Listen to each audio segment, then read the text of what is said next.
jago berdagang, tapi juga jago bertempur di laut.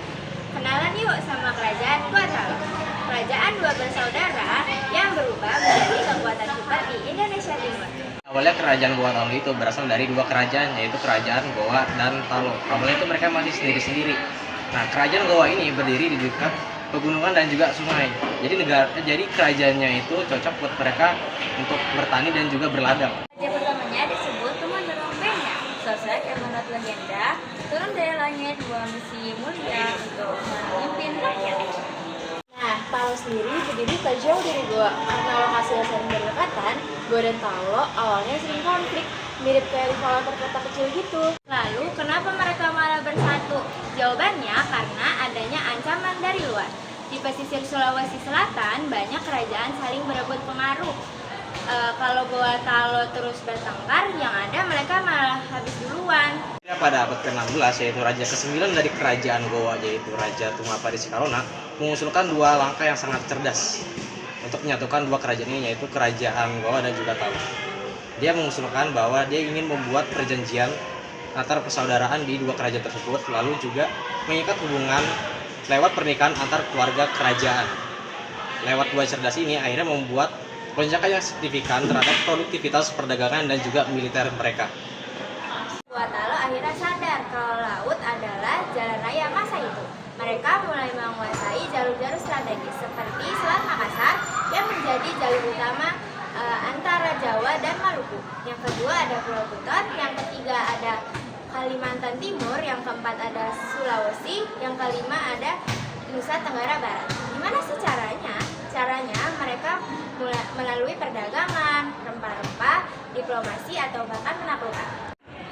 Nggak cuma dagang loh, Goa Talo juga aktif menyebarkan Islam. Mereka mengirim ulama dan berdakwah ke wilayah-wilayah baru, sekaligus mempererat hubungan politik dengan kerajaan-kerajaan Islam. Islamisasi ini juga bukan cuma soal agama, tapi bisa juga berkuat antara identitas dan jaringan perdagangan antara Goa dan Talo. Goa Talo bukan cuma hebat di laut, tapi juga punya sistem ekonomi dan politik yang tertata rapi. Secara ekonomi, mereka menganut sistem maritim dan perdagangan terbuka. Pelabuhan Makassar jadi pusat transit internasional. Semua orang bisa berdagang di sana, asal taat peraturan. Ada juga pajak pelabuhan, pasar terorganisir, dan sistem barter maupun uang logam dari berbagai negara. Secara politik juga, sistem pemerintahannya bersifat monarki, tapi uniknya Goa dan Talo dipimpin secara bersama-sama. Ada dua raja yang disebut Karayan Goa dan Karayan Talo, dengan satu menjadi raja utama dan satu lagi sebagai penasihat atau pelaksana. Mereka juga membentuk sebagai semacam dewan bangsawan dan penasehat mengatur urusan hukum, adat, dan kebijakan luar negeri. Pada abad ke-17, kerajaan Goa Talo mencapai puncak kejayaannya yang dipimpin oleh Sultan Hasanuddin. Pahlawan ini dinamai Ayah Jantan dari Timur.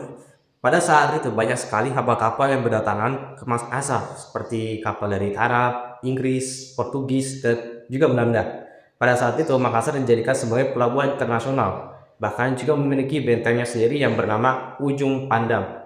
Dan ini membuat VOC itu menjadi semakin ketar-ketir. Aliansi dagang dan politik dunia Islam pada masa kejayaannya, Goa Talo menjalin ikatan dengan aliansi dagang dan politik yang luar biasa kuatnya, khususnya pada kerajaan-kerajaan Islam di Nusantara. Goa Talo menjalin hubungan erat dengan Kesultanan Ternate dan Tidore di Maluku, Kesultanan Aceh dan Banten di barat, dan juga menjalin komunikasi dengan negara Johor dan negara-negara di Semenanjung Melayu lainnya. Lewat aliansi ini, Goa menciptakan poros dagang Islami atau jaringan perdagangan rempah tanpa tunduk dengan VOC. Goa mendukung kemerdekaan perdagangan tanpa monopoli.